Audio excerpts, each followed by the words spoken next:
అందరికీ అస్సలాముఅలైకుం welcome back to my channel Duniya Ammayi blogs. ఎలా ఉన్నారు? అందరూ బాగున్నారా? ఈరోజు అయితే నేను మట్టి కుండలో చికెన్ పులావ్ అయితే చేస్తున్నానండి. మట్టి కుండలో చేస్తే చాలా బాగుంటుంది కదా. ఇంక ఈరోజు ఇఫ్తార్కి అయితే చికెన్ పులావ్ చేస్తున్నాను అనమాట. ఈ చికెన్ పులావు చాలా సింపుల్గా టేస్ట్గా చేసుకోవచ్చు అనమాట. అయితే ఈ చికెన్ పులావ్ చేసుకునేటప్పుడు కొద్దిగా స్పైసీగా చేసుకుంటే చాలా బాగుంటుంది.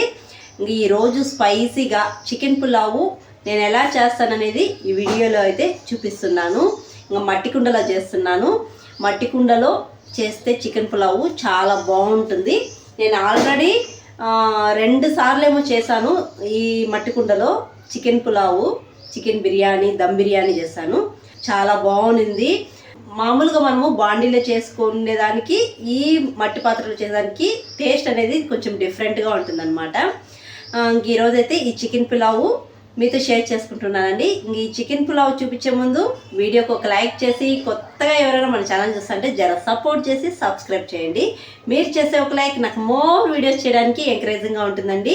ఇంకెందుకు ఆలస్యం, ఈ చికెన్ పులావ్ నేను ఎలా చేస్తాననేది వీడియో చూసేయండి. నేను 3/4 కేజీ చికెన్ అయితే తీసుకున్నానండి. మనకు చికెన్ పులావ్ చేసుకునేటప్పుడు మరీ పెద్దవిగా ఉండకూడదు, మరీ చిన్న పీసెస్గా ఉండకూడదు. ఇలా మీడియం సైజులో ఉండాలి పీసెస్. చికెన్ పీసులు ఇలా మీడియం సైజులో ఉంటే తినడానికి చాలా బాగుంటుందండి. అంటే మసాలా అంతా బాగా పడుతుందన్నమాట చికెన్ పీస్కి. ఈ 3/4 కేజీ చికెన్ని బాగా వాష్ చేసి పక్కన పెట్టుకునేసేయాలి. మట్టి పాత్రలో చికెన్ పులావ్ చేసేటప్పుడు మట్టి పాత్ర బాగా హీట్ అవ్వాలండి. బాగా హీట్ అయినప్పుడే ఆయిల్ వేసుకోవాలి. ఆయిల్ బాగా హీట్ అయిన తర్వాత గరం మసాలాలు అండి, చెక్క, లవంగం, ఇలాచి, బిర్యానీ ఆకు, షాజీరా, తర్వాత స్టార్ పువ్వు, అనాస పువ్వు ఇవన్నీ వేసుకోవాలి. తర్వాత కొద్దిగా కస్తూరి మేతి, తర్వాత పచ్చిమిర్చి అండి, తర్వాత ఆనియన్స్ సన్నగా కట్ చేసి వేసుకోవాలి. ఈ ఆనియన్స్ గోల్డెన్ కలర్ వచ్చే వరకు వేయించుకోవాలండి. మట్టి పాత్ర స్టవ్ మీద పెట్టి చేయడం వల్ల కొంచెం లేటుగానే అవుతుందండి వంట. అది కట్టెల పొయ్యి మీద మట్టి పాత్ర పెట్టి చేసేదిగా ఉంటే చాలా తొందరగా అయిపోతుంది. కట్టెల పొయ్యి మీద, స్టవ్ మీద అయితే చాలా కొద్దిగా లేట్ అవుతుందన్నమాట. ఈ ఆనియన్స్ గోల్డెన్ కలర్ వచ్చే వరకు మూత పెట్టి వేయించుకోవాలి. ఆనియన్స్ గోల్డెన్ కలర్ వచ్చిన తర్వాత అల్లం వెల్లుల్లి పేస్ట్ వేసుకోవాలి. ఈ అల్లం వెల్లుల్లి పేస్ట్ పచ్చివాసన పోయేదాకా వేయించుకోవాలి. అల్లం వెల్లుల్లి పేస్ట్ వేయించుకునేసిన తర్వాత చికెన్ వేసుకునేయాలి. చికెన్ వేసుకున్న తర్వాత రాళ్ళుప్పు అయితే వేసుకునేయాలి. రుచికి తగిన విధంగా రాళ్ళుప్పు వేసుకొని ఒకసారి బాగా కలుపుకునేయాలండి. ఈ చికెన్ని 3 నిమిషాలు ఆయిల్లోనే బాగా వేయించుకోవాలి. మూత పెట్టి చికెన్ అయితే బాగా మగ్గనిద్దాం. మధ్య మధ్యలో కలుపుతూ ఉండాలి. చికెన్ అయితే 3 నిమిషాలు ఉడికిపోయిందండి. ఇప్పుడు టమాటా వేసుకునేయాలి. ఒక 4 టమాటాలు సన్నగా కట్ చేసుకొని వేసుకోవాలి. తర్వాత కొత్తిమీర, పుదీనా కూడా వేసుకునేయాలి. వెంటనే కలపకుండా మూత పెట్టి 1 నిమిషం అలాగే ఉడకనివ్వాలి. టమాటా మెత్తగా ఉడికిపోతుంది. 1 నిమిషం అయితే అయిపోయింది. ఇప్పుడు టమాటా, కొత్తిమీర వేసాం కదా, అది బాగా కలుపుకునేయాలి. టమాటా మెత్తగా ఉడికిపోయిన తర్వాత రెడ్ చిల్లీ పౌడర్, ధనియాల పౌడర్, గరం మసాలా, తర్వాత బిర్యానీ మసాలా. నేను రెడ్ చిల్లీ పౌడర్ ఎక్కువే వేసుకుంటున్నానండి. 2 స్పూన్స్ వేసుకుంటున్నాను. కొద్దిగా స్పైసీగా ఉంటేనే బాగుంటుందన్నమాట. ధనియాల పౌడర్ కూడా 2 స్పూన్స్ వేసుకుంటున్నాను. తర్వాత గరం మసాలా వచ్చి 1/2 teaspoon, biryani masala 1/2 teaspoon వేసుకుంటున్నాను. ఇవన్నీ వేసుకున్న తర్వాత బాగా కలుపుకునేయాలండి. ఈ మసాలా అంతా బాగా వేగి ఆయిల్ అనేది పైకి తేలాలి. తర్వాత పెరుగు 1/2 కప్పు వేసుకుంటున్నాను. టమాటా వేసుకున్నాను కాబట్టి పెరుగు తక్కువే వేసుకుంటున్నాను. టమాటా మీరు వేసుకోకుండా ఉంటే పెరుగు ఎక్కువ వేసుకోండి. పెరుగు వేసుకొని చికెన్లో బాగా కలిసిపోయే విధంగా కలుపుకునేయాలి. మూత పెట్టి ఒక 2 నిమిషాలు బాగా ఉడికించుకునేద్దాం. మసాలాలంతా బాగా వేగి ఆయిల్ అనేది పైకి తేలుతుంది. ఇది చూడండి, ఆయిల్ అంతా బాగా పైకి తేలింది. మసాలా అంతా బాగా వేగిపోయిందనమాట. ఇప్పుడు వాటర్ వేసుకునేయాలి. వేడి వాటరే వేసుకోవాలండి, చల్ల వాటర్ వేసుకోకూడదు. నేను 1.5 గ్లాస్ రైస్ తీసుకున్నాను. 1.5 గ్లాస్ రైస్కి 2.5 గ్లాస్ వాటర్ వేసుకున్నాను. అంటే 1 గ్లాస్ రైస్కి 1.5 గ్లాస్ వాటర్ వేసుకున్నాను. వాటర్ వేసుకున్నాక ఒకసారి బాగా కలుపుకొని సాల్ట్ రుచి చూసుకోండి. ఇప్పుడు ఎసురు బాగా తెల్లనివ్వాలి.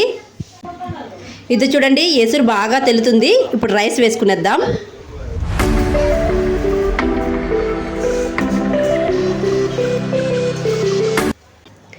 రైస్ వేసుకున్నాక ఒకసారి బాగా కలుపుకొని సాల్ట్ రుచి చూసుకోండి. సాల్ట్ తక్కువగా ఉంటే వేసుకోండి. రైస్ వేసి కలుపుకునేసిన తర్వాత నిమ్మరసం వేసుకునేయాలి. తర్వాత ఫుడ్ కలర్ అండి, ఫుడ్ కలర్ ఆప్షనల్. ఇవన్నీ వేసుకున్న తర్వాత ఒకసారి బాగా కలుపుకునేయాలండి. ఇప్పుడు మూత పెట్టి రైస్ అంతా బాగా దగ్గర పడనివ్వాలి. ఇది చూడండి, రైస్ అంతా బాగా దగ్గర పడిపోయింది. ఇప్పుడు మంటని సిమ్లో పెట్టుకునేయాలి. ఇప్పుడు ఒకసారి రైస్ని కలుపుకునేయాలి. బాగా కింద నుంచి కలుపుకునేయాలండి. ఇలా కలుపుకునేసిన తర్వాత కొద్దిగా గరం మసాలా పైన వేసుకునేయాలి. తర్వాత మూత పెట్టి దమ్ చేసుకునేయాలి. ఒక 15 నిమిషాలు దమ్ చేసుకుంటే చాలండి. చికెన్ పులావ్ అయితే రెడీ అయిపోతుంది అనమాట. 15 నిమిషాల తర్వాత చూపిస్తాను. చికెన్ పులావ్ అయితే రెడీ అయిపోయిందండి. రైస్ అయితే బాగా ఉడికిపోయింది అనమాట. అంతే, చికెన్ పులావ్ అయితే రెడీ అయిపోయింది. చాలా సింపుల్గా ఇలా చేసుకోవచ్చు అనమాట. చాలా బాగుంటుంది. టేస్ట్ కూడా వేడివేడిగా సర్వ్ చేసుకొని తింటే చాలా బాగుంటుంది.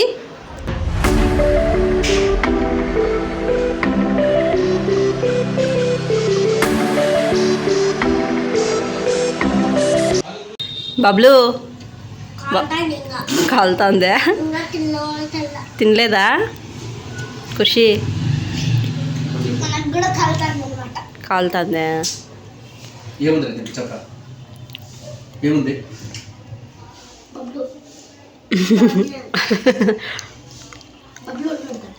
అన్నంలో అన్న బబ్బులు ఉంటుంది.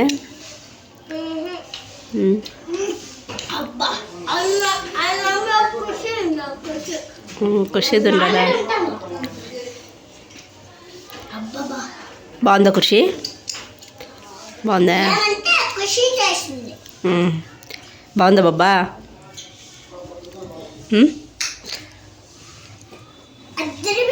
అదిరిపోయిందా? నువ్వు చెప్తేనేనన్నా హైలైట్. అదిరిపోయింది. చికెన్ పులావ్. చికెన్ పులావ్ అయితే అయిపోయిందండి. నేను దీంట్లోకి పుదీనా చట్నీ అయితే చేశాను. పుదీనా టమోటా వేసి చేశాను అనమాట. ఎక్కువగా నేను పులావ్ చేసినా బిర్యానీ చేసినా ఇదే చేస్తాను. నాకు ఇదే ఇష్టం అనమాట. బాగుంటుంది. బిర్యానీ లేకైనా పులావ్ లేకైనా పుదీనా చట్నీ చాలా బాగుంటుంది. ఆయిల్లో వేయించన్నా చేసుకోవచ్చు, లేకపోతే అలాగే అన్నీ వేయించకుండా కూడా చేసుకోవచ్చు అనమాట. పోపు మాత్రం పెట్టకూడదు. పోపు పెడితే బిర్యానీలకి కానీ పులావ్లకి కానీ బాగుంటుంది అనమాట. టేస్ట్ చూసేద్దాం. వేడివేడిగా తింటేనే బాగుంటుందండి. అలా చల్లగా అయిపోతే బాగుండదు అనమాట.